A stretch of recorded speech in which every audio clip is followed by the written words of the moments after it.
You know, a staple of my channel is talking about getting out with your gear and actually using it. Wearing your kit, wearing your body armor, testing out your night vision, shooting with all of your gear. That way you can actually become proficient with it, because it is not as easy as just putting it on.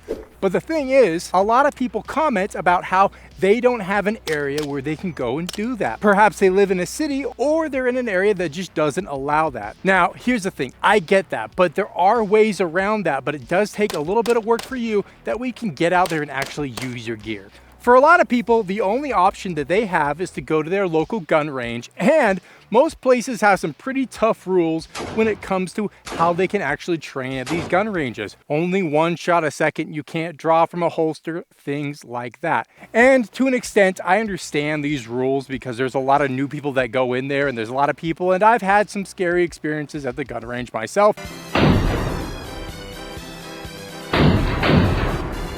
And I'm sure you have too. But if you can't do that, what is the next option? What can you do so you can actually get out and use it the way God intended?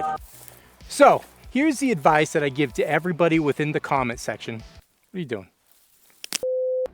So this is what I tell everybody in the YouTube comments that are in this type of situation. Plan a trip. Most places you can go about 2 to 2.5 hours away, and you can find a place to shoot like this. Now that is a little bit of a time investment, and we do have to acknowledge that because we are all working with limited time, and I get that. So my piece of advice, if this is something that you want to do and maybe want to do with some friends, is plan a trip.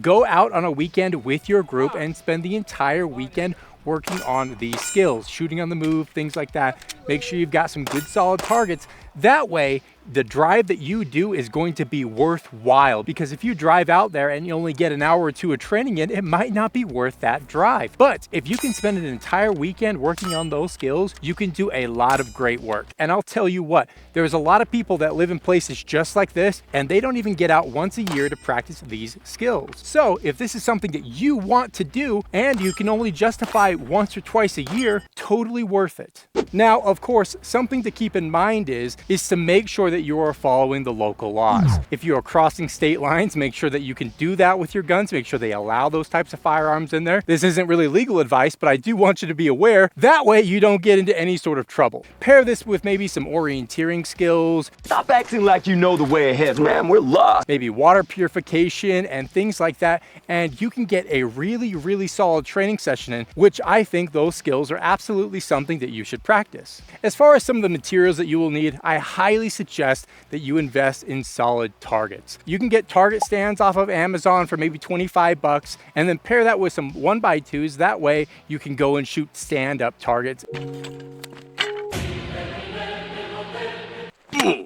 If you want to, go ahead and invest in steel as well. I really like that. If you're planning to shoot further than 100 yards or so, I really recommend buying steel. And the thing is, it usually costs a little bit of money, and I understand that. But if you really want to do that, then that is absolutely going to help you as you're shooting longer ranges, because you can hear it. You don't have to walk back and forth to determine if you hit that paper or not.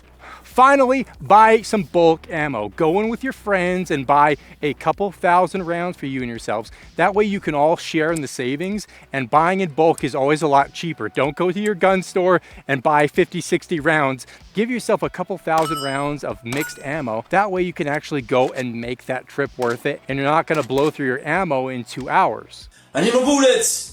And now my last piece of advice is to actually go out and have a plan of what you want to do. Today we want to work on pistol. The next day we want to work on rifle and those transitions, and have a couple different drills and things that you want to work on. That way you have a metric and a way to grade yourself and things to work on and push towards, because it can very easily just turn into you and your buddies going through 500-600 rounds just standing and delivering.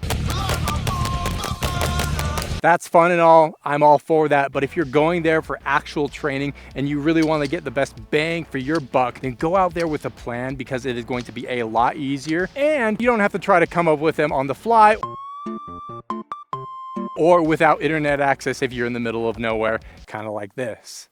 So in the end, you are going to have to put in a little bit of work if you're in a type of situation where you don't have a place to go and train like this, but it is absolutely going to be worth it.